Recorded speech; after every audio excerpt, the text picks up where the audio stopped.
Yo, what's going on, man? Today is January the 19th, 2023. It's your boy Chris. This is the ChrisBeCappinn NBA show live Monday through Friday, YouTube, Twitter. Just handicapping some NBA games, man. Trying to find some value and cash some tickets for myself and for the community. Appreciate you guys for tapping in as always. Let's jump right into it. We got a 5 game slate today, I think. Yeah, 4 game slate, 4 games left. I actually almost forgot that the Bulls was playing already. That the Bulls was playing and the Bulls and the Pistons were playing. Watching some of it earlier and then totally kind of just lost track. But we have we got 4 games to get into. So if you guys tapped into the morning show this morning, I kind of went through some of the analysis, some ways that I was looking to kind of attack these games earlier. If you guys tapped in yesterday, you got a much better line as well on the Warriors. Yesterday, towards the end of the show, for the people who stayed in, I talked about Boston smacking up the Golden State Warriors at home, where the Warriors are terrible, especially on on the road on the first night of a back to back. They haven't covered the spread. They're 0-7 in that spot, so got some good value there. But I'll break those games down just a tad bit more, and I haven't really added anything from the morning show. So the plays that I like this morning are the current plays as well. I was on uh, as the whole world was, which I didn't know, on Killian Hayes. Killian Hayes looked like he was playing like some trash the last time I checked it. Couldn't hit a shot in front of his family, and his friends back home said he hadn't played in front of his family in years. Now we got 3:02 left in that game. The score is 116 to 102. And let's see, I said Patrick Williams. Killian Hayes got 4 points and 7 assists. So yeah, dud. Not the guy. Hope people didn't go too heavy on him. I actually took his ladder. Goofy me. Put on a clown face. I took his ladder on points and also played his points plus assists at I only laddered his points to 20. It was a sprinkle. I talked about that this morning. But did take his points plus assists at 20 and a half, and that's not going to cash. Looks like he's going to finish with 11 and let the whole world down, including Paris. But it is what it is. We'll get it back for sure. Bogdanovich played well. 22 points, 8 for 18 shooting, 2 for 8 from three. Sadiq had 13. And then Hamidou Diallo, 17 points off the bench, 7 for 8 shooting. They could use that. Only shooting 40% from the field. Also, only shooting 18% from three-point land. Killian Hayes, 0 for 6 from three. Jay Navi, who's not really a three-point shooter, 0 for 4 from three. Beef Stew, 0 for 4. So that's combined 0 for 14. You throw in Alex Burke, hasn't hit one, and he shot 3. Yeah, it's pretty bad out there. Retrospect, probably should have played Chicago team totals over, but it is what it is. We'll move forward. I think one thing I've been picking up real quick as I finish off my quick just getting my thoughts out for the slates is I'm gonna have a lot more team totals for you guys. I feel like now we have enough information on these teams, so kind of trying to stay off of some of these spreads, but just kind of look towards the team totals instead. I think is going to be super profitable for us moving forward. So these teams that playing poor defense, these teams that plan on second night of back-to-backs, on third game in 4 nights, coming off an overtime game, whatever the case might be, when we find them in the right spot, we're gonna look towards the other team to go over their team total. I've been playing a couple of them. I played the Lakers the other day against the Rockets. It was the 5th game of a 5-game road trip for the Rockets, second night of a back-to-back as well. Lakers coming off 3 straight losses. All 3 of those team totals cashed pretty easily. And then yesterday I talked about it with the Jazz playing against the LA Clippers. I only took the full team total. Didn't know if how urgent Utah would come out, how much of a sense of urgency Utah would come out with. But I think they covered all 3 as well. First half, first quarter, and full game team total as well. So you catch these teams in these bad spots. I know a lot of people don't play totals, but we can make a lot of money and not have, and we can avoid the spread as well. So don't really care if the team wins or if they're winning or if they're not, right? You just kind of care about the score as long as they get to their point total. So that's what I got for you guys. Hit the like button for me as you guys come in, and let's jump into the slate. Champagne and OJ said Vooch made me sweat. 24.5 points, rebounds, and assists when he had 30 at half. This guy waited till halftime, uh, through to finally get 35. Never again, Chris. Yeah, I couldn't go. I wanted to get there with him. I saw some quotes. Shout out to my guy. Shout out to Wham. Wham shared some quotes earlier from the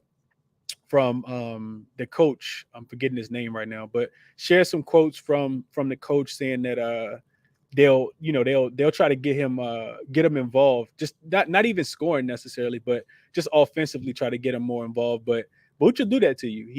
He's very similar to Julius Randle in how he can go from hot to cold all in the same game. I was tracking into the first half, and he was definitely hooping in the first half, Champagne and OJ, and then kind of tailed off. But yeah, like I said, hit the like button for me and retweet the show. Show me some love if you guys would, please. And let's get into it. Zachariah said, Killian Hayes is banned. Too much pressure, man. Pressure burst pipes or it make diamonds. It bust a little Killian Hayes pipes, man. It was a great matchup. The Bulls can't guard anybody, especially guard-wise, so he should have been able to eat in this game. But it is what it is. Let's keep moving forward. So I'll just kind of go back through what I talked about earlier and then give the floor to anybody else who want to share looks that they want to share. It'll probably be a tad bit of a quicker show today. So first game up, we got the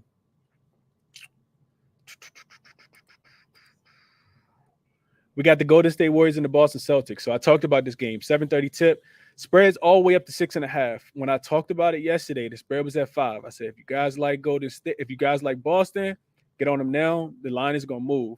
The line did move. I locked in Boston minus the 5 right after the show. Didn't really need to cap it. We know what Golden State is on the road. This team's 5-6, 5-16 against ATS on the road. Only 5-17 straight up on the road. Boston back at home, non-conference opponent. It's really as simple as the revenge that they need in this spot.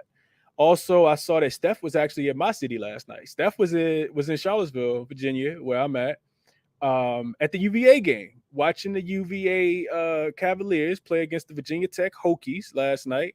I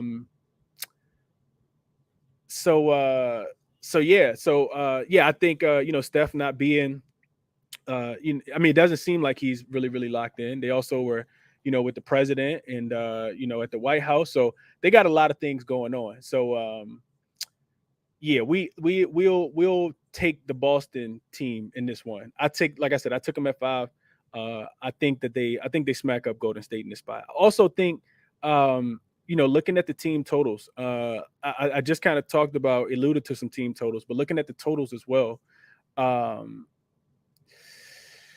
looking at the totals for the Boston Celtics specifically, with Golden State defense being so lackluster, I think first half was, let's see, I think the numbers are a tad bit inflated, like 61.5.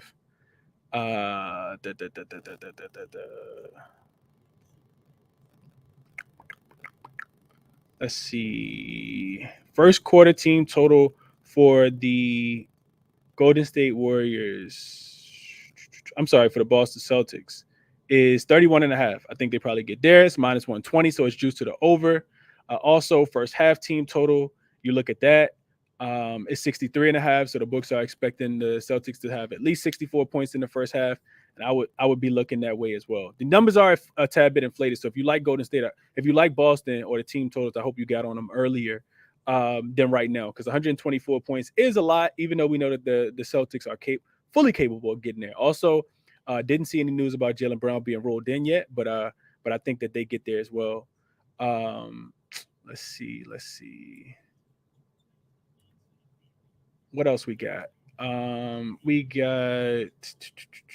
So that's what I'm looking at in that game. Also, on the morning show, I talked about Tatum, liking Tatum in this spot, and I brought up the trends as far as his threes. Tatum's shooting a bunch of threes in this spot. I think his threes was at 3.5. It was like minus 102 this morning, I want to say. So if I had a player prop, I would look at Tatum. Golden State is allowing pretty much everybody to be able to knock down threes, man. They've been hitting threes at a really, really high rate. Teams against them. We saw, Porzingis go off against them recently, Kyle Kuzma recently. So I will be looking towards Jason Tatum. He's going to shoot at least 10 in my estimation. I think he knocks down at least 4. going 40%. And if he shoots 12, that's even more of a likelihood that he'll end up hitting 4. So that's what I was thinking in this game. Also, Steph will be out there, Clay will be out there. Those guys will play hard. I'm not really looking at anything for the Golden State side of things. Toronto and Minnesota, next game I want to touch on just a tad bit. So total in this one, I got it listed as a question mark because this morning it was when I made the banner. The spread in this one is up from the 3.5 that you guys see on the screen if you're watching on YouTube to 5.5 now. And total is up to 231. I like the total going up. This is a pretty bad spot for both teams. I was looking at the spot for both teams. Toronto, even though they are the more rested team by a day in this spot, they haven't had the most rest. This is still a third game in 4 nights for them, as it is for the Minnesota Timberwolves. Also a fourth game in 6 nights for them as well. And they started this at home, and then they went to New York, and then the next day they had to be in Milwaukee. And then, of course, they got 1 day off, and now they have to be in Minnesota. On the opposite side, Minnesota has done the opposite. They started at home, they stayed at home, and then I'm sorry, I got that wrong. So Minnesota is not a fourth game in 6 nights. I'm sorry. So Minnesota is actually they had the 15th off and they had the 17th off. So 1, 2, 3.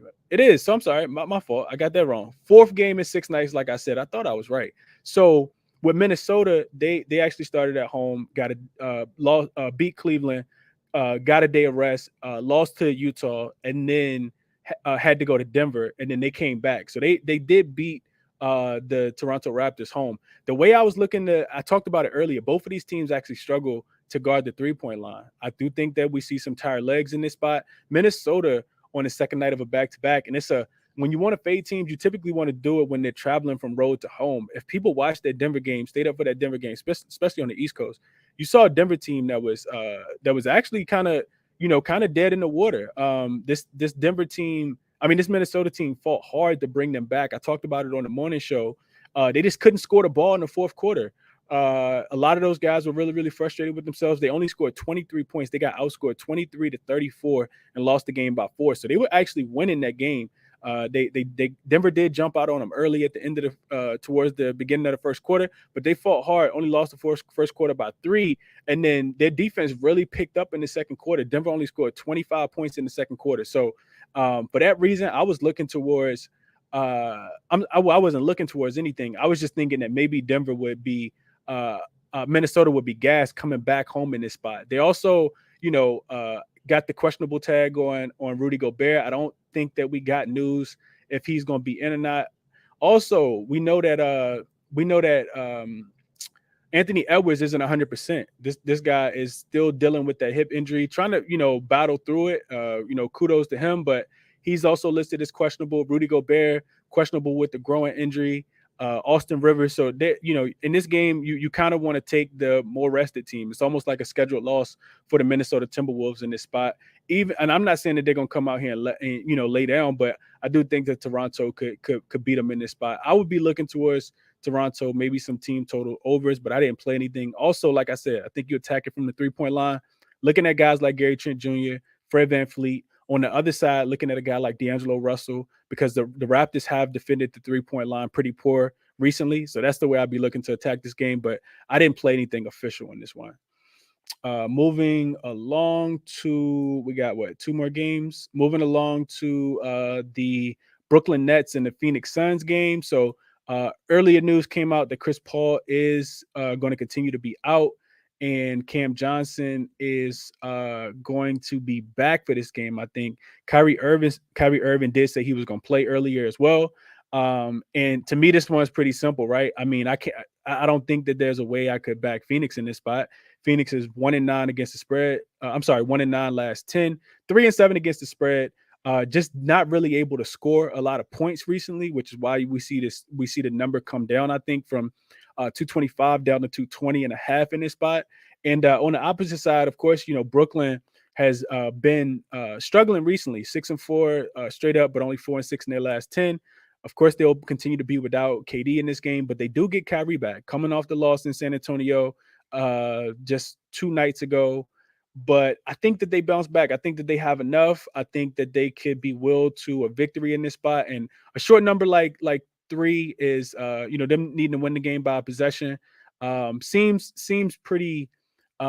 I'd be pretty confident in that. Didn't lay the points with Brooklyn, but I think that they could win this game. It's a winnable game for Brooklyn before they actually have a second leg of a back to back in Utah tomorrow. Probably be a Utah spot tomorrow or over spot tomorrow. I think that total probably goes over because I look for Brooklyn to be a little more tired and Utah to be catching the team on another team on the second night of a back to back at home. We know that there's altitude in Utah as well, so probably be looking towards the over there. Total probably gets steamed up as well. But that's something you guys want to pay attention to tonight. But I think, like I said, I think Brooklyn can win this game.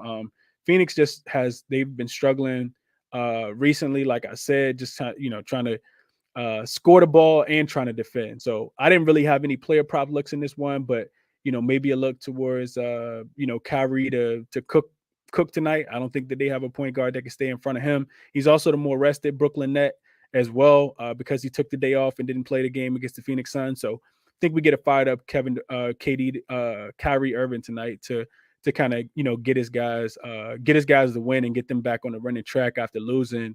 What is it? 3 games in a row now. I think they've lost. 3 games in a row. So that's what I got for you guys there. And then finally, we got the Philadelphia 76ers and the Portland Trail Blazers. Spreading this one coming down. You guys can see on the screen, the Blazers were catching 2.5 early. It's actually down to 1.5 at most places. The total has kind of stayed the same around that 233 mark.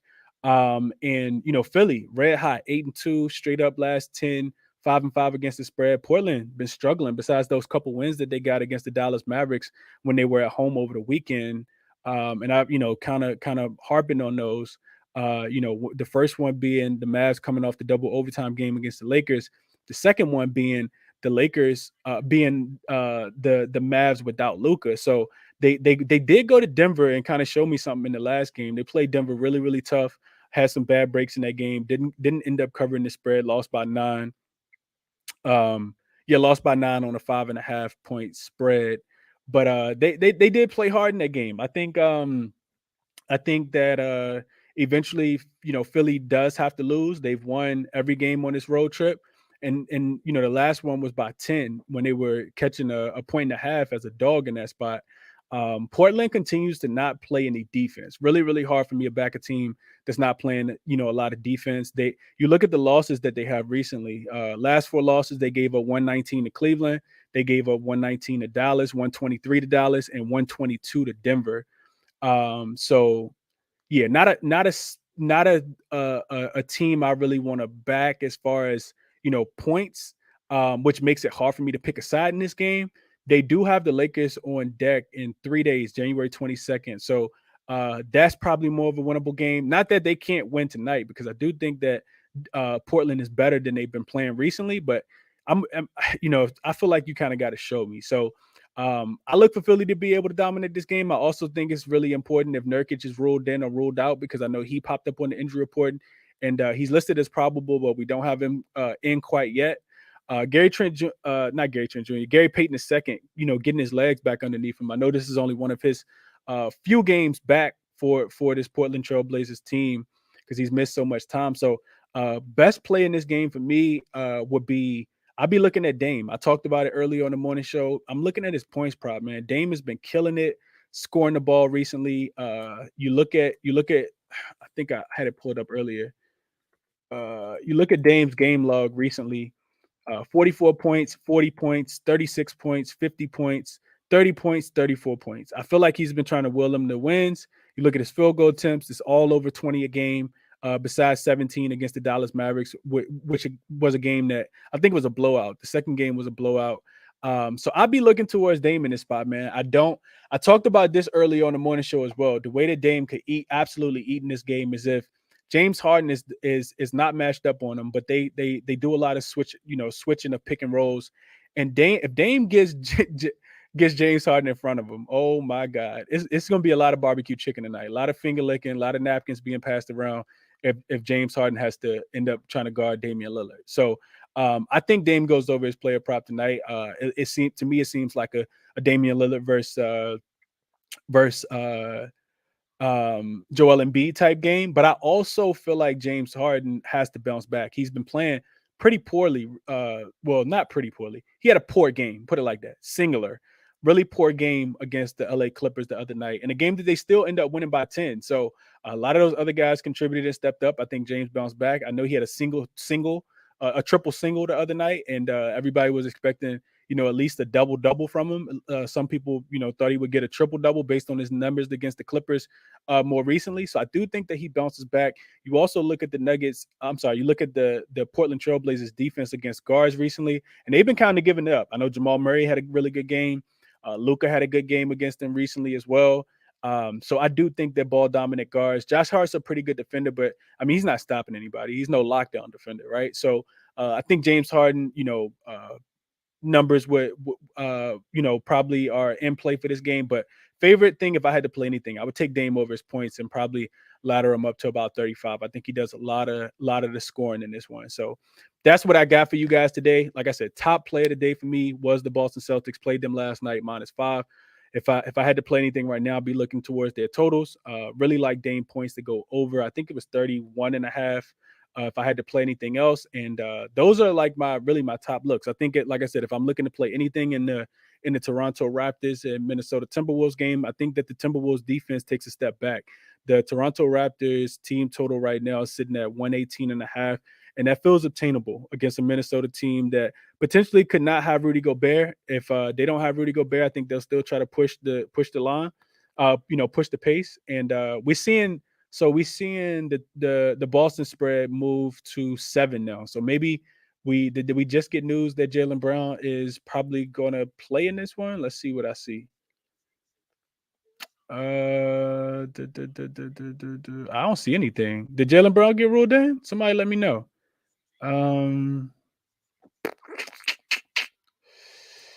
Let's see.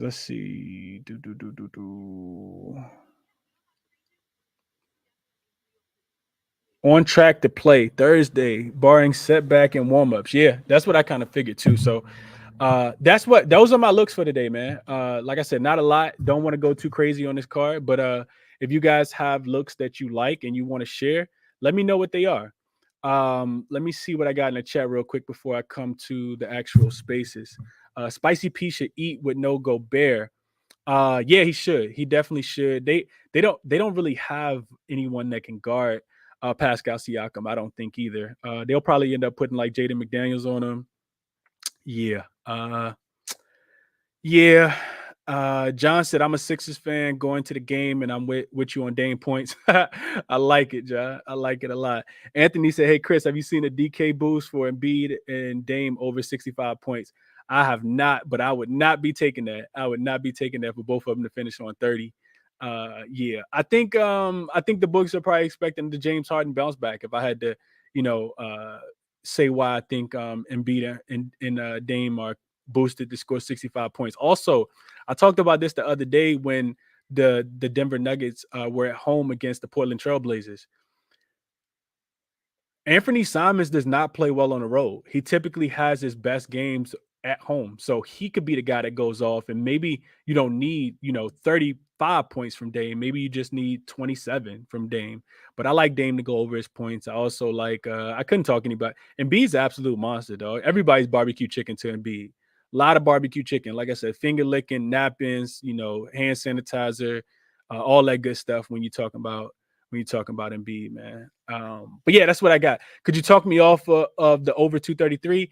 The only thing I would say with the over in that game, Bryce, is that while the Portland Trailblazers don't play at a really while they've been scoring a lot of points recently, they don't play at the fastest of pace.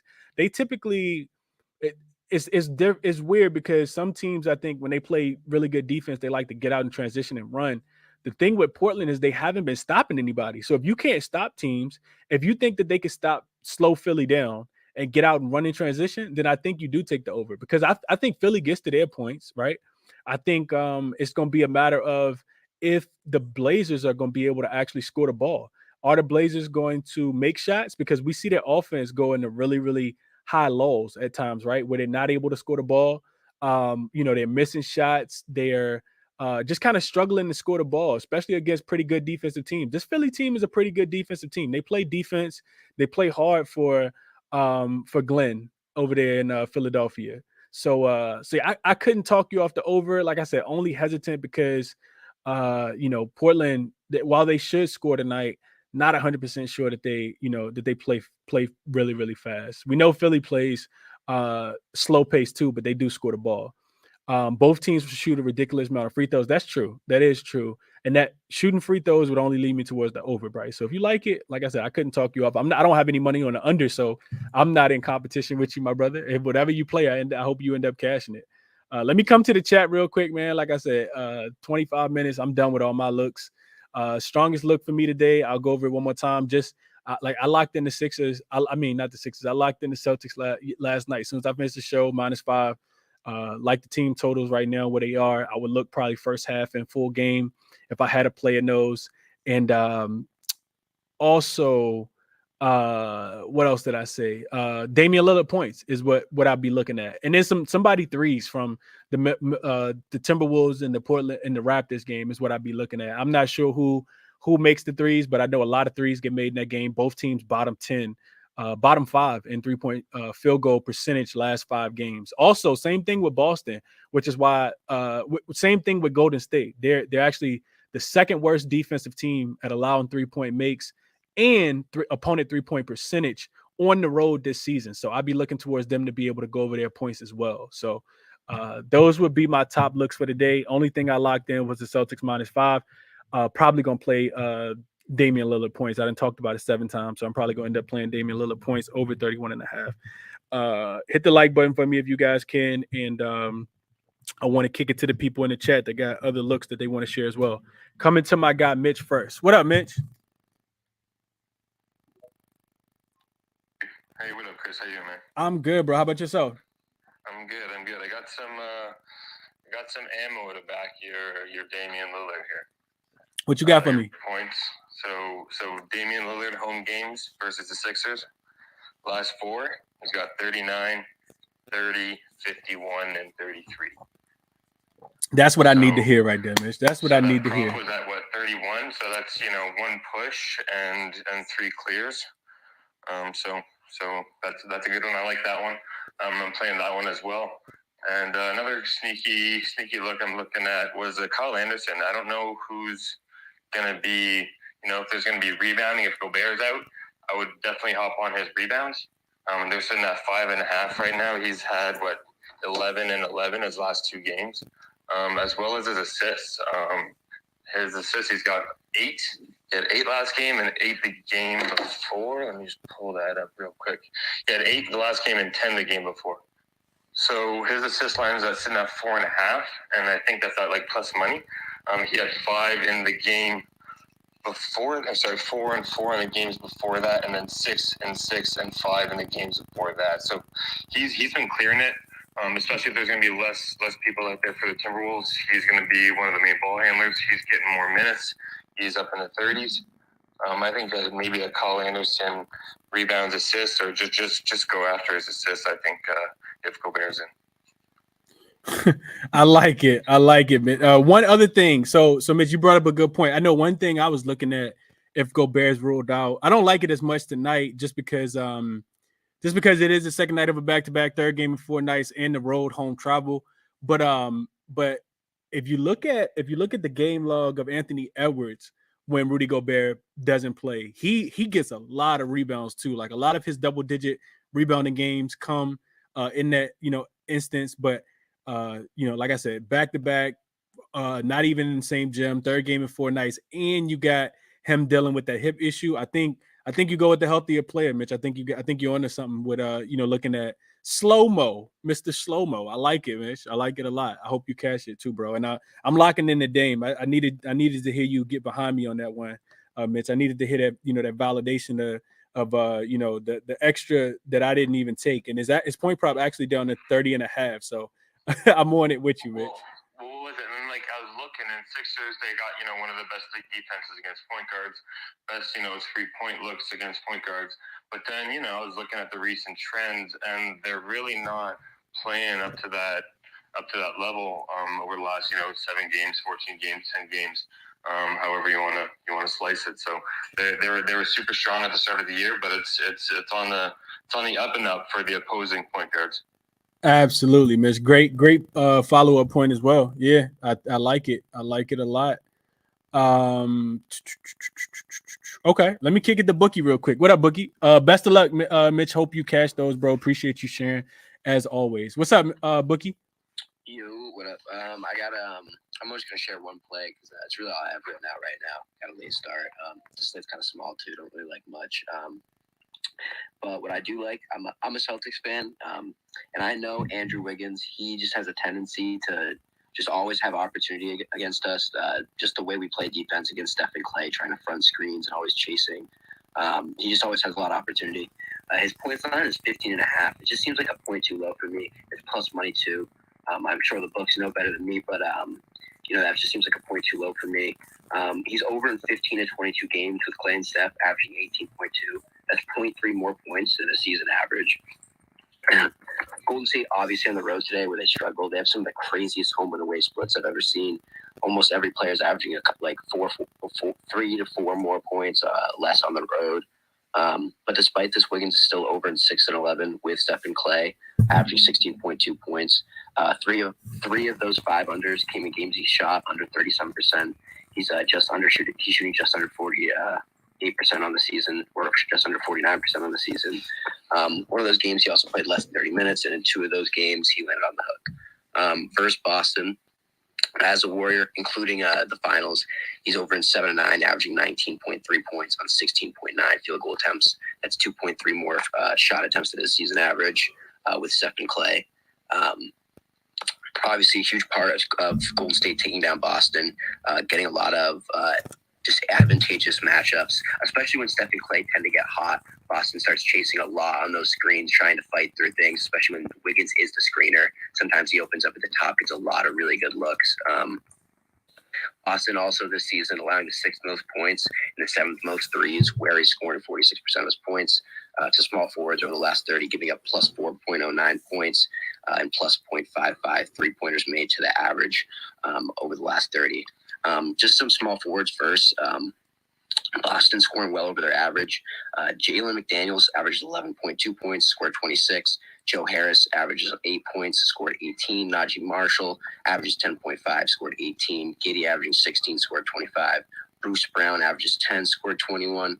Norman Powell averaging 15.64, scored 19. Kenyon Martin allowing 11.02, scored 17. Those are just some of the big differences I saw. There are a ton of guys scoring 2 to 3 more points over their average. So I just really like this play tonight. Just watching the way Wiggins plays against the Celtics, he just gets a lot of open and good shots. He's shooting a very low percentage in January, I think 33%. But just before that, he was shooting, I think, just below 50% on the season. I think we'll see some positive regression. I really, really like him today. So thanks, Chris, for the time. What was the play again, Bookie? It was Wiggins. What was it? Over 15 and a half. Oh, 15 and a half. Yeah. For some reason, he just, yeah, you're right. He plays well against them. I don't know if it's because they try to, contain Steph and Clay so much, but he does. From what I see, it's just especially because Steph just obviously lights them up every single time. They just start chasing and being way too over aggressive, especially Andrew Wiggins sets that screen a lot of times and opens up and just gets a lot of wide open shots. Like it, Bookie. I think Sid in the chat said Wiggy was a breadwinner in the finals. If you watched any of the finals, this dude was probably the second best player for the team. I don't even think it's a probably. Right behind Steph, he was the best player on the team, and has some big moments, continuous big moments in the finals as well. So I don't know what it is, man. The green kind of brings out the dog in Wiggins, I guess, when he see it. But yeah, I like the look, Bookie. Sid, I couldn't agree more than what you said. Markel said the same thing in the chat as well. Best of luck, Bookie. Like that you're keeping it light today for sure. Let me kick it to Anthony, and then K Mac. I'm gonna try to get you up as well, my brother. What up, Anthony? How you doing? Good. How are you doing, man? I'm good, man. I'm good. What's going on with you? All right. So I got just the Phoenix and the Nets game.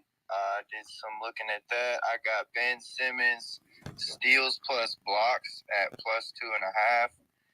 He's done that at 5 out of the last 6. And Phoenix has 18 turnovers per game. The last 3 games, which is second most in the league in that span. And then with KD out, Ben's been getting more minutes, obviously. No Chris Paul to ball manage, so I like him to hit that 2.5 steals blocks. 8 in rebounds at plus 10.5. He's hit this 4 out of the last 5. And then Nets giving up 59 rebounds a game the past 3, which is most in the league in that span. With no KD. The only thing that worries me about that is Kyrie in tonight, but if he doesn't go crazy, he could easily hit that 10.5. But yeah, that's what I got. Okay. I like the analysis around it, Anthony. I hope you catch it, bro. Appreciate you sharing. Yes, sir. Thank you. Absolutely. Okay. K-Mac, let me kick it to you. What up, K-Mac? I think it's your first time up, bro. Appreciate you coming up, man. What you got for us? Yeah, what's going on, Chris? What's up, man? Man, not much. I got 3 plays tonight. I got the first one. I got the Al Horford rebounds over 2.2.5 at plus 114. I got Bridges. Hold on, K-Mac. You said you got Al Horford rebounds? No, I mean Al Horford assists. Okay, I was about to say, bro, where you getting that plus 2.5? Because I'm trying to join that train with you. Okay. All right, now you good. Okay, so you got Al Horford 2.5 assists at plus money. Okay. Bridges, I think it was his rebounds 4.5 plus 112. Okay. And Jeremy Grant 4.5 rebounds plus 120. What you think about those 3? Jeremy Grant, what you get Jeremy Grant at? 4.5 rebounds plus 120. Bro, he scares me, K-Mac. I ain't gonna lie to you. I'm not saying that it can't hit, bro, but he just don't strike me as a rebounder. You know, like I think that I know Nurkic got upgraded to probable, and he's probably gonna play. He typically gets the rebounds, him and Josh Hart, but I tell you, go with it if you like it, bro. I don't want to talk you off of it at all. I could never bet a Jeremy Grant rebound prop. Matter of fact, let me go look at it real quick. Let me go look at Jeremy Grant rebounds. What made you like Jeremy Grant rebounds? The other night I think I got like three rebounds and I had him at 2 and he went over. Okay, so how many rebounds you take him at? I took him at tonight. I got him at 4.5. 4.5. So he had 2 in back-to-back games against Denver and Dallas. He did get 5 against Dallas in the game before. He only got 1 against Cleveland, 6 against Orlando, 5 against Portland, 4 against Indiana.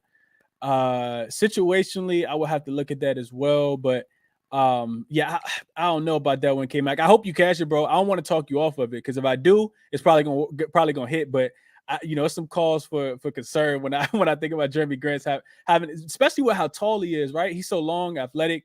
Typically, I think some of that may be K-Mac that he has to guard. He's one of the better defenders for this team. So the way I see the matchups probably going is I'm pretty sure Josh Hart probably start off on Harden.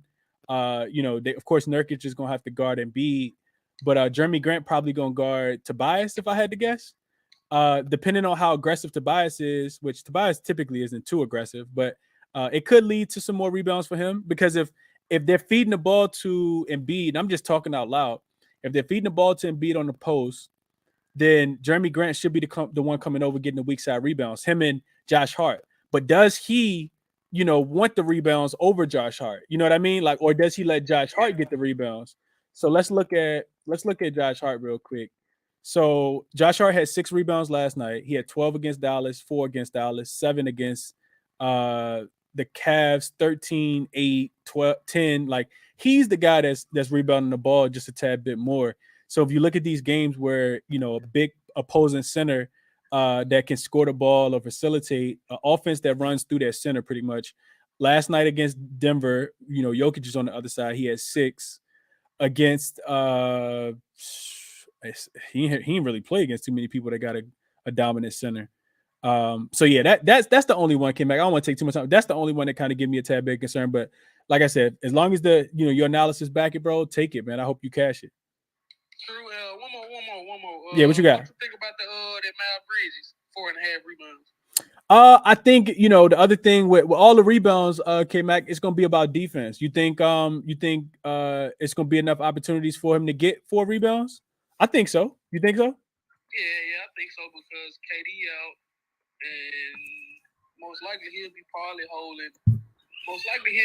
holding Kyrie. So if he holding Kyrie, you think he gonna be able to get the rebounds too, or you think he just gonna be the primary defender on Kyrie and won't get the rebounds? It's depending on if Kyrie come out balling tonight. What kind of game you predicting from Kyrie? You think he go crazy or not?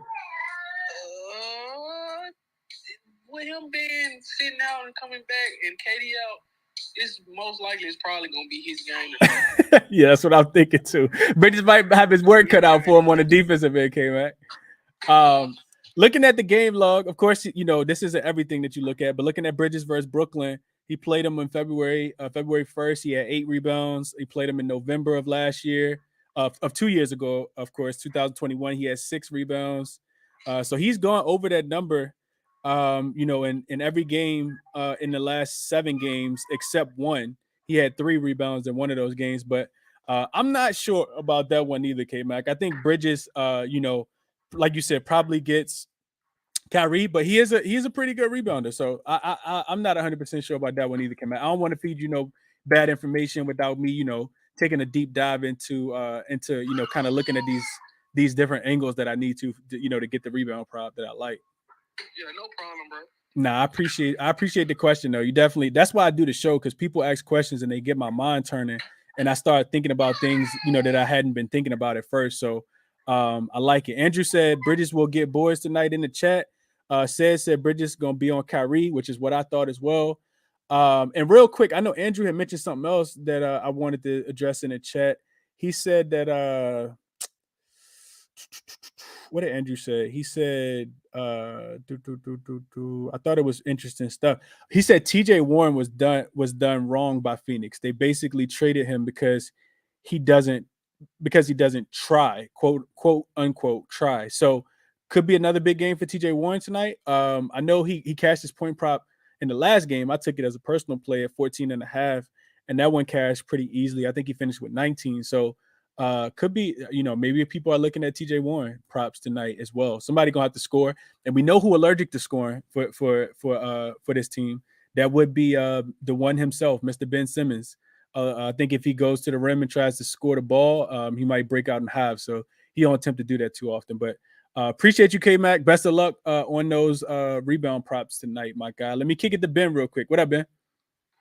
Hey, how you doing? I'm good, man. How about yourself? Yeah, keep it rolling. I think four of the 5 I gave out last night cashed. Then you and I kind of went back and forth a little later, right, about Walker Kessler. He cashed. Yes, he did. And then we got that early money with Vucevic rebounds. That was easy. He had like 11 in the first half. So I'm with you. Like, I think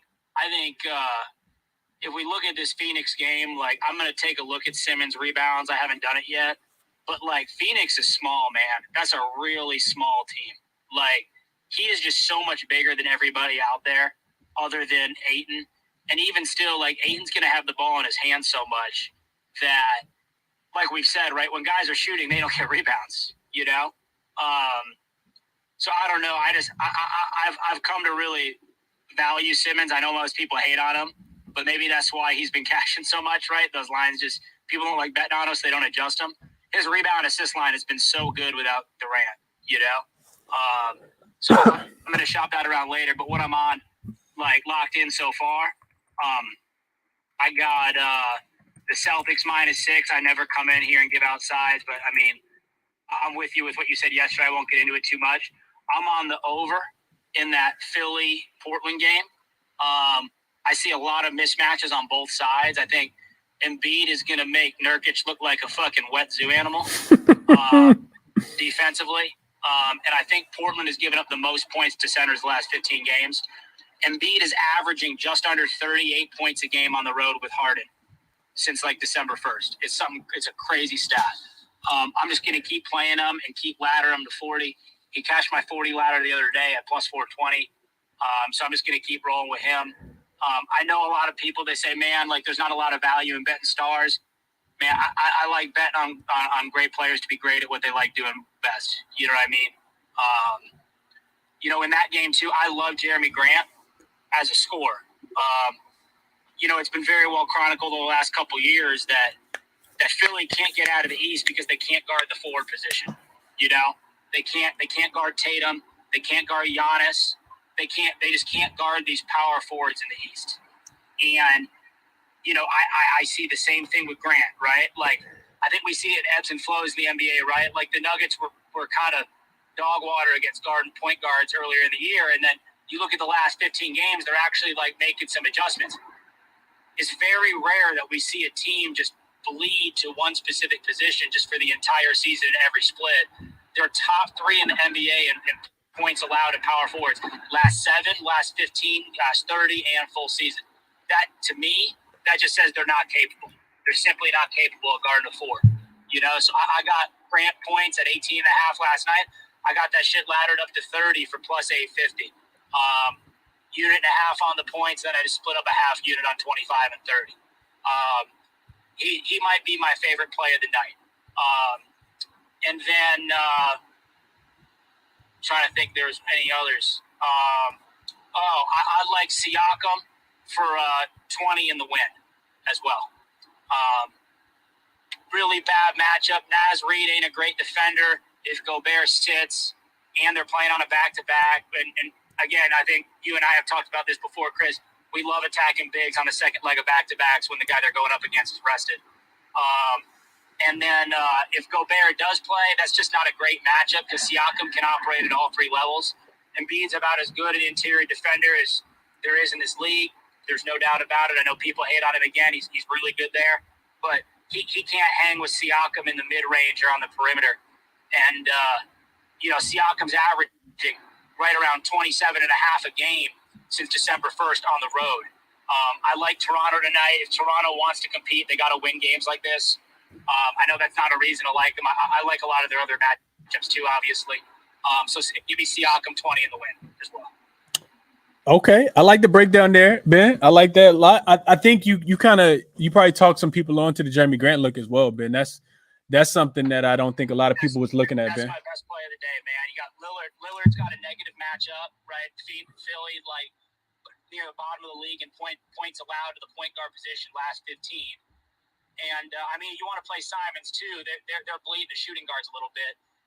And if someone want to put together a same game parlay, they're giving up a lot of assists to point guards, right? That correlates, right? It's tough for a point guard to score, so they facilitate, right? So I do have a same gamer that I'll give it out here if people want. Yeah, go ahead. Share it, Ben. Simons and Grant each 15, and Lillard 6 assists. Okay. I got that at minus 120 last night. Okay. Actually, no, that was a little slightly plus money last night. I'm not sure if it's moved. Okay. I'm trying to figure out how to attack this Phoenix. Like, where's the hole in the Phoenix Suns defense over the last 10 games, 15 games? And I'm looking for specifically like. You said Bridge is going to be on Kyrie, right? Right, but no, I'm talking about more been from like a perspective of like are they giving up threes at an alarming rate? Are they giving up a bunch of points in the paint? Like that's what I'm looking at right now. So opponent points in the paint, it looks like Phoenix is giving they're not giving up a lot of points in the paint. They actually top 10, only allowing 49.5. I did have one other play in that game. Can I give that out? Yeah. Go ahead. I want to shout out LJ. I never really paid attention to defensive props much, but he comes in here and Nicholas Claxton. And ever since I started looking at that, you can cash those at an alarming rate because it's just so hard for them to adjust these block and steal numbers because they're so matchup driven and so environment driven. Nick Claxton is averaging like 3.3 blocks per game on the road this year. I got Nick Claxton Defensive Player of the Year sitting in my pocket right now for plus 3,600 earlier in the year. But for him tonight, I got 2 blocks in the win, 3 blocks in the win, and 4 blocks in the win. So kind of laddering it up for minus 120, plus 140, and plus 210. Damn. Okay, Ben. That sheesh. Okay. He's got 3 blocks in 9 straight road games. He's got very, very favorable road home splits with his block numbers. Okay. So if you wanted to do the 3 straight, it's like minus 135. They got it kind of juiced. So that's kind of why I went with the two in the win for a little more. Hey, what book is that at, Ben? You getting comments in the chat? DraftKings. DraftKings. Okay. LJ was asking because LJ also said, Chris, he said he couldn't find his Claxton blocks prop. Asked if the bookies got tired of giving out free money. Yeah, they won't give us the Robert Williams one. I was looking for 2 blocks in the win over there. They won't even put up the line for Robert Williams. Yeah. It'll come eventually, Ben. They trying to get enough data on it, before they just throw it back out and start giving away free money too. I know. Oh, man. We'll take Claxton to the bank tonight. Yeah, for sure. Claxton has been, covering that. I know LJ been probably paying all his bills with all that, probably putting some in the savings account too, with just cashing on Mr. Nicholas Claxton go over those blocks. Even if he don't get him in the first half, you get him in the second. Sometimes you get him in the first quarter. It's crazy. I be watching. No, it's nuts, man. Like same with Triple J. Those 2, man. Like even if they got 0 at half, like they're a great live bet too for blocks, just because they're gonna get them. Yeah, absolutely, Ben. Absolutely. Hey, Ben, I like your looks tonight, man. I hope you cash them. It's just a matter of time. You know what I mean? They get theirs like every game. Yeah. No, you're right. Let me kick it to Rob real quick. Rob, what's going on, man? How you doing today? Can you hear me, Chris? Yeah, you good? What's going on? All right, what's up? I don't know, like every time I try to get on yesterday, but they kept like cutting me off. That's why I kept requesting up. But I had a question though. What's up? Like Kyrie coming back, you don't like him on the under? Nah. I don't think, I talk about going under sometime, Rob. I just feel like a couple different reasons. So first thing I heard Kyrie say after they lost on when was it, Saturday or Sunday? Mm-hmm. They lost to the Thunder, and he was talking about he's not worried about this team. They're not the same team that they were last year when KD got hurt and they lost all those games. So I think he does everything in his capability to try to will them to a win against a team that they need this one. Rob, I talked about it the other day, right? Like they got a pretty difficult schedule coming up on this West Coast trip. You started off with San Antonio. You already lose 1 game. For me, this feels more like a extra day of rest versus an extra day of rush. Like because they lost to OKC, they lost to Boston, so they haven't gotten a win against any team, right? 3 straight losses since KD went down in that game in Miami, which feels like forever ago. It was actually a week and a day ago on the 8th. So I feel like you get a very motivated Brooklyn team, and Kyrie's the leader of that. He's the leader of that ship. He's gonna get Mikal Bridges, but great offense always beats great defense. And Kyrie is a first ballot Hall of Famer. Some done things offensively with the basketball that we have never seen people do before. So good luck to Mikal Bridges tonight. That's what that's what I'll say. Because Bridges is a good defender. I'm not taking anything from him. What I'm saying. If you're saying the points under, I mean, if you're saying the points over, so you think his assists will go under? If you would think he'll be more ball dominant, I mean, just scoring. So the thing with Brooklyn, though, Rob, is like they have so many different capable scorers, right? If they can, but it all works in a system, right? Like because you can't double team KD, you can't double team Kyrie when everybody's out there. So when KD gets to play 1-on-1, he's fine with that, and that's something that he kind of picked up when he was with Golden State. They made the game so easy for him when he was playing with the Warriors. Because you never could double team him. Who you doubling off of? Steph, like Clay, like what I mean. So they had so many shooters, and I feel like this team, when they all complement each other so well. Like Royce O'Neal can cut to the rim. He can also shoot the 3-point shot. So at times, right? He's not the greatest 3-point shooter. Steph Curry, really great shooter. He can also penetrate. He can get to the lane. You know what I mean? So I just kind of feel like they need all that to kind of be going. But it could be, with that team, it could be. Next man up mentality. It could be a Sumner game. It could be a Seth game. It could be a Joe Harris goes crazy for 3 type game. Yeah, and that's when y'all like. I I even was liking the motivation for the TJ Warren game. You know what I mean? Mm-hmm. Because based off of what y'all said earlier. But it's crazy because now, I like the Kyrie under because I seen it somewhere else, but I'm also liking it just because of he coming off of the off game or whatever. Mm-hmm. You know? But then I like Jaylen Brown to actually get his points, and he's coming back off of the thing. So, but I just think like he's more of a motivational spot for him because he's playing against some more competition versus Kyrie going against a short-handed Phoenix team. Yeah, Rob, I would like to get some more information on Jaylen Brown if I could, man. Like I would like to, go in and look at one of those beat writers and just make sure, to me, it feels rushed just a tad bit because the initial news was that Jaylen Brown was going to be out for 2 weeks.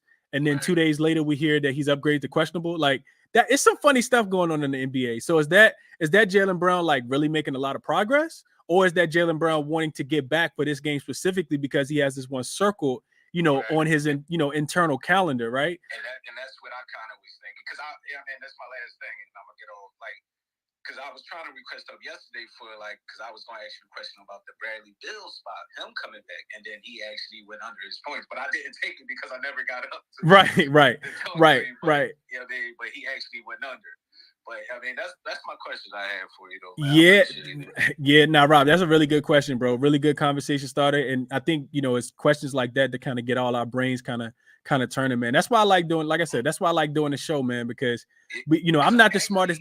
Go ahead, Rob. No, go ahead. But I actually seen that bet on it's a sports betting website. I think it's actually called Sports Betting, and they've been on a roll for a while, and he had his Kyrie under on his points and assists or whatever. And that's why I just came to pose the question to you. Yeah, I think like I said, if all those guys get going and Kyrie doesn't have to do as much, that's a way that it could hit. But if Kyrie absolutely got in his bag and put this team on his back tonight, that also wouldn't surprise me. So I'll probably stay off this one, bro. I know if you got, for the people who listen every day, I know people probably hear me talk about at least throwing a little sprinkle, right? Whatever your little sprinkle is, $10, $20, $50, $100, whatever. Putting a little sprinkle on these players that haven't played in 2+ weeks to take, to go under, right? Did it with Darius Garland earlier this season when he came back after what was it, the hand injury in the game against Denver. He went under his PRA, and I typically just do the PRA, right? So I talked about, like you said, I talked about Bill yesterday. Didn't play it, but I talked about Bill going under because they really have like a, I wouldn't call them a big three, but they got a little small three over there in DC with him and Kuzma and Porzingis. So any given time, any of those guys could get hot. So with Kyrie tonight, I just kind of feel like it's a maybe like they see this game as a must-win game because they've lost 3 straight and they want to get that monkey off their back. Losing doesn't feel well, so typically you see teams desperate in a spot like this. And that's why I say this like a motivation for like the other starters to like step up. Absolutely, yeah. They lost without Kyrie, so. Right. And then the other thing is this, Rob, like it's difficult to play without KD because your role is going to be different when KD isn't in the game. But when Kyrie and KD aren't in the game, then your role is even more different, right? Because then it puts a lot more pressure on other guys to be scorers. That's why I told you guys I was on Ben Simmons, right? I was hoping that he would look at the rim, and actually go try to score some points because he would be needed to without KD and Kyrie. You're playing against the Spurs, really bad defense, that type of thing. So now that you have Kyrie back in, it shifts those other guys back into, the normal, like, secondary, third, type scores. Right. So that's the way I see it anyway, Rob. But I think that's a really great question, bro. Nah, absolutely, bro. Absolutely. I hope you cash whatever it is that you play tonight, bro. I appreciate you, my brother. Absolutely. Let me kick it to my guy Vaughn real quick and get Frag up, and then we're gonna get up out of here, man. What up, Vaughn? Can you hear me? Yeah, what's good, bro? You hear me good? Yeah, I'm good, man. What's going on with you? I'm on the way home from work, bro. Looking to bounce back, man. I had a real bad night last night. I think I went like 2 for 4 on official plays, something like that. Not a good night last night. Let's get back to it tonight, then, Vaughn. What you looking at? Hey, man. So I played Jeremy Grant 15 points. Parlay with James Harden 10 assists, and I got that for -105. I put that in about 15 minutes ago. Love that play right there. Mike Harden in the bounce back spot. He played terrible the other night, so I don't anticipate him playing that bad 2 games in a row.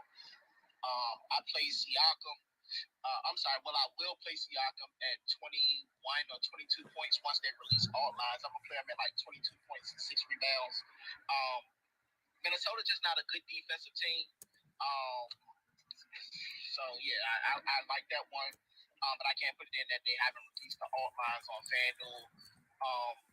I played Embiid points. And those my only officials. I sprinkled on Steph 35 in the win. It's plus 940.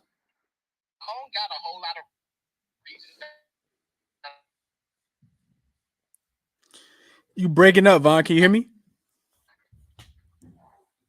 Yeah, you. Yeah, you good. You say you don't got a whole lot of reasons. I wouldn't advise this Steph to 35 in the win. But Golden State has been playing bad on the road, as everybody knows. If they're going to get up for any game, I'm guessing it'll be this game. So I just sprinkle like $5 on that shit. Again, this is not something I'm telling other people to play. I really anticipate Boston winning this game, but I also see Golden State being motivated to, kind of show that, like, we the champs, we the defending champs. We came in here and won it on y'all floor. So, we want to show y'all that it still can be done, just in case we got to come back here in June. It's plus 940. I think it's worth a little bit of a sprinkle, but I really anticipate Boston to win this game. But I think it's 35 is I think if Golden State does win, I think Steph gonna have to do something spectacular. So yeah, just something to sprinkle on. The same way y'all sprinkle on these, 18 leg parlays, I sprinkle on something for plus 940. Again, it's not something that I threw, a whole unit on, just like a quarter of a quarter unit. Okay, hey, but if the world is wrong, because I feel like a lot of money on Boston tonight, man, then that's gonna be exactly what happens and what hits for sure. And at least you're gonna be able to say you put a sprinkle on it. So, yeah. No lie, and look, and that was another reason. I think everybody that I follow on Twitter, every capper I follow on Twitter, every show, I think about. It seems like about 80-85% of the tickets are on Boston tonight. I haven't looked it up, but it seems like everybody is on Boston. And, just a slight contrarian look, again, just something I sprinkled on. If you got Boston at -5, I love that look. But, again, I think it's worth a sprinkle. And then shit, the way my bet's been going these last couple days, if I think Boston gonna win, I think it make a little bit of sense to play Steph for 35 and win the way my shit did. No, I hear that, Vaughn. I hear that. Golden State, it does look like Boston does look like they're the most public team of the day. Looks like 73% of the tickets are on them, 69% of the money. We got 71% of the money on Philly, and but only 57% of the tickets, which lets you know that Portland has a chance in that game. Not really moving the line at all, but yeah. When I talked about it yesterday at the end of the show, the line for Boston was -5, and that's what I ended up playing. Right after the show went off yesterday, I gave it out and locked that one in. I'm interested to see the game though, man. Boston, I think mentally they might be done if they somehow find a way to lose this game, but I don't anticipate that. Golden State has struggled all year on the road. I don't anticipate that to change, for this game. Best of luck to them tonight. I'm gonna be watching this game from start to finish. Hey, Chris. Yeah. I'm still on. Hey, so I seen the stat. It was I had somebody run some SDQL shit for me while I was at work, since they be hating on me at work with my SDQL shit. So, rested home favorites coming off a 2-game series versus the same opponent are 0-8 ATS when they're revenge spots this season, which Boston is in tonight. So 4-16 straight up, 0-8 against the spread. Not something that if you're a Boston backer, but again, just something I found when I was, doing some deep diving today. Damn. Okay, Vaughn. That's an interesting one. I'm a still fade. I'm a fade Golden State in the spot, but we'll see. We'll see what happens. You're always gonna be able to find, a little bit of information on both, man. You're gonna be able to find some stuff on your side and find some stuff on the other side as well. Appreciate you sharing that, Vaughn. Best of luck to you tonight, man. Hey, man, looking forward to the morning show, bro. You gave me a head out on my captain this morning. I appreciate it. Keep doing it. Absolutely, bro. I appreciate the love on the morning show. Cashed it with Chris, man. Y'all check me out 7 a.m. on YouTube as well. It's always recorded. Also downloadable on podcast streaming platforms as well. Spotify, Apple Podcasts, all that good stuff. Check me out. Leave me a review over there as well. Said I might didn't take. I'm mad I didn't take Curry unders versus Suns other night. I took Brad unders last night. Well, you got some cash then last night, then, Sid, because he definitely went under. Okay, let's see. Let me kick it to Frag real quick and we can get out of here. We've been talking about 4 games for an hour and 5 minutes. Let me kick it to Frag. What up, Frag? Yeah, what's going on, Chris? How you doing, my brother? Another day, yeah. So yeah, yesterday 2-0, finally had a winning day. John Collins came through. Okay. And then De'Aaron Fox masterclass, man. I'm telling you, anytime he plays the Lakers, it's just a bloodbath. Especially with no Sabonis. I told people as soon as I saw Sabonis get listed as questionable that I was trying to take Fox points and assists over it, cash pretty easily. So yeah, congrats to you, Frag. That one definitely cashed as well. I didn't even play it, but congrats to you, bro. Yeah, appreciate that. Yeah, that definitely helps Sabonis, the usage, him getting out. But I'm gonna keep it simple. I'm gonna just do a Boston money line and a Toronto money line just to parlay. I don't usually do this shit, but I don't know. I just haven't really looked at anything too much. But, what's the odds on that? What's the odds on that money line parlay? It's minus 105. So I think I'm gonna do that one, and then I'm gonna probably add another one. I'm gonna do Celtics, Toronto, and Brooklyn Nets money line. I'm gonna just put those 3. I'm gonna just do the Celtics and Toronto, two-teamer, and then I'm gonna do another one with those 3. I probably put like $25 on just both of them. Okay. I think Toronto should win that game today. I definitely do. Would you wait, Frag? Would you wait until the news comes out? Because I haven't seen anything about it's an 8:10 start time, so we might not get the information quite yet. But would you wait to see if those guys are gonna be ruled in or ruled out? The guys on the they just got ruled out now. It's already moving and shit. Oh, EMC. That's why I can't be doing the show for too long because I'll be missing out on the news. Rudy Gobert ruled out. Yep, you're right. Yeah, so it's already moving. Yeah, it's like minus 230. I got like minus like 210 or something. So it's moving. Okay, so Rudy Gobert getting ruled out indicates that the game probably gonna go over. Rudy Gobert typically slows down the pace on the offensive end. He definitely plays defense and can stop, clog up the paint. So I would be looking towards the over. I gotta look at it a tad bit more, but I expect the line to go up, the total to go up. Let's see. Right now, it's open at 228. It's up to 231.5. I see a 232 as well. So, yep, 232.5. So, yes, the total's going up. If you like the total, or if you like Toronto just to go over their team total, because that's the team I expect to score the most points, I'll probably be looking towards Toronto team total over. If I like it, I'll end up tweeting that one out. But appreciate you bringing that to my attention, Fred. Yeah, and then just for tomorrow, as soon as this shit's open up, I'm gonna lock in. I think I'm locking in Clippers money line, and then Cavs money line with the Warriors on the back-to-back. Maybe thinking they're gonna try to get up for this game, and because they already ruled in Paul George for the Clippers, so it looks like they're gonna try to get this one against the Spurs, and Spurs not playing any defense, so that's a 2-teamer I'm gonna rock with tomorrow as well. Okay. Yeah, I see that spread is already moving. It's up to Clippers -7 already tomorrow. So it looks like PG and Kawhi are gonna be ruled in. Clippers also in desperate need of a win. They just need to get a win. Yeah, the shit they putting on TV is gross. Yeah. It's pretty bad, Fred. You're right. So I mean that's a nice little 2-legger. Like you said, Cleveland on second night of a back-to-back, road to road travel as well. Golden State in that spot. Cleveland should be extremely motivated the way that they lost that game. I saw Donovan Mitchell was listed as questionable already for that game tomorrow. Not sure if he's going to play, but if he does, that's definitely going to impact the line.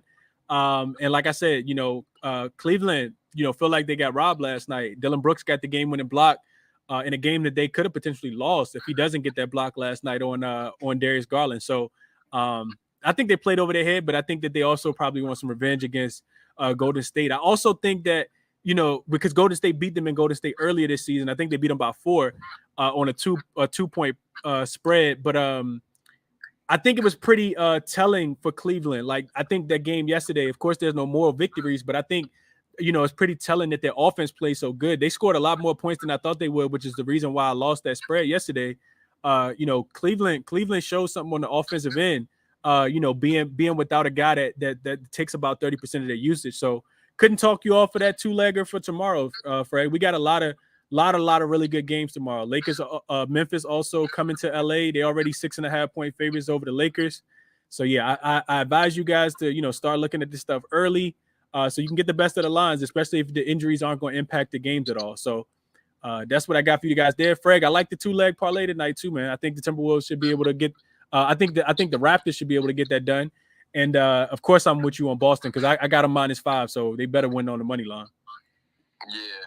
I had Memphis yesterday -7.5, but I was Tell me watching about the it. game and they had went up 20. Yep. And I fuck around and I just cashed out because the way I seen Karis LeVert, he was kind of like cooking. He was bubbling. I was watching him. He was definitely like the meter was ticking on him. So I'm like, all right, these men, they up 20. They gave me like $100 cash out profit. I was like, yeah, I'm out of here. It looked like he about to just start tweaking. So I was like, and I ended up getting lucky, I guess, because they ended up coming back. I ain't pictured them to come back like that, but they definitely played well. So I'm gonna try to ride with them tomorrow. So yeah, I appreciate you having me on, man. Absolutely, Fred. Anytime, bro. Anytime, man. I think we did a pretty good job of capping the card for the day. One thing I want to address real quick before I get off is what DJ Hustle said. He added me and said, Chris, how do you feel about Boston in the first quarter, first half? I think that they cover. I think that Boston gets out to a pretty big lead. I don't see them fighting from behind in this game, and typically it's because of their defense. One thing I want to show you guys real quick is if you guys are watching on YouTube, shout out to the 125 people that are still here. One thing I want to show you guys real quick is so I'm sharing my screen on sharing my screen on Twitter. One thing I want to show you guys is just looking at Golden State, looking at this Warriors team. When they're on the road, they're giving up, and I'm gonna zoom in so you guys can see this. I've been playing a little more totals because we starting to get a little more information. You can see here they're giving up 32 points in the first quarter, and when they're on the road, you add in that they're on the road and they're a dog, so you just add the D for dog. They're giving up 34 points in the first quarter, and you see the teams that they played: the Suns, the Heat, the Pelicans, the Mavericks, the Jazz, the Bucks, the Sixers, the Raptors, the Nets, the Knicks. None of those teams arguably have a better offense than the Celtics. So if those teams can score 34 points on average, then I think Boston can too. So I hope that answers your question. You see that they're also giving up 30.6 in the second quarter. So teams are averaging about 67 points is what this equals out to be. I'm sorry, that's not 67. I'm tripping. That's 64 points in the first half. And I think that's about, I think the total right now is like 62.5. You also look on the opposite side at the Celtics when they are a home favorite and the line is greater than or equal to 6. So when they're projected to win the game by 6 points, we see that they're outscoring their opponent. They're scoring 30 points in the first quarter, 32 in the second quarter, winning the first quarter by 3, winning the second quarter by 2. So that's a 5-point margin there. You also look at them as a home favorite in their opponent conference is not their conference.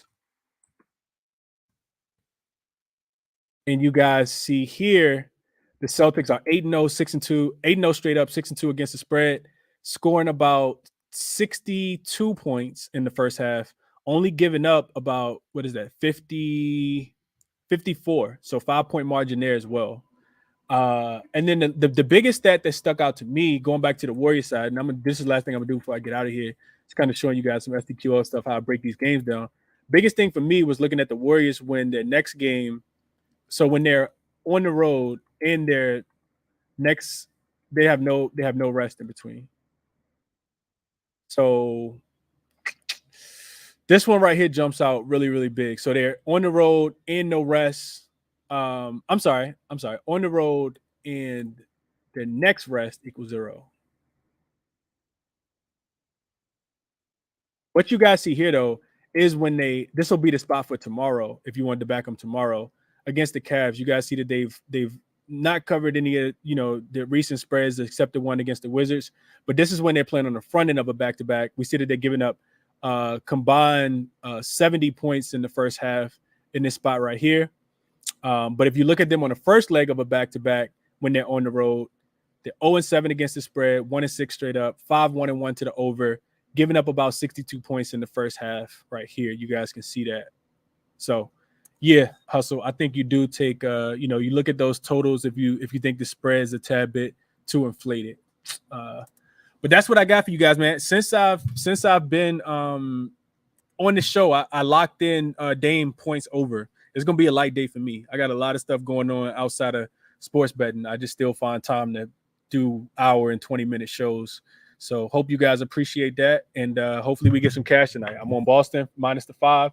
I'm also on Damian Lillard points. And then if there's anything else that I take, I talked about that over. I'll share that with you guys in the Timberwolves game against the Toronto Raptors. Maybe a Raptors team total over in that one. But like I said, I'll share that with you guys if I find something that I really like. Also, I think I might get there with the Nets. I think the Nets could win that game tonight.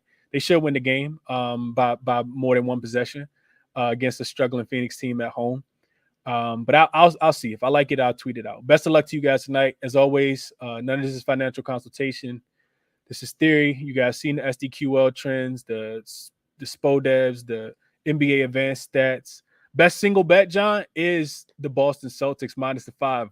I gave that out yesterday on yesterday's show. But if I had to play a player, it'd probably be Dame. Like I said, I talked about his points. Those are the only two things that I locked in officially that's left on the card today. Killian Hayes killed me earlier. I played Killian Hayes. So that's what I got for you guys. Best of luck to everybody. Back tomorrow morning to break down the card tomorrow. We got a lot of games, so I'm going to jump into those a little bit later. But best of luck, everybody. Enjoy the games tonight. I'm out.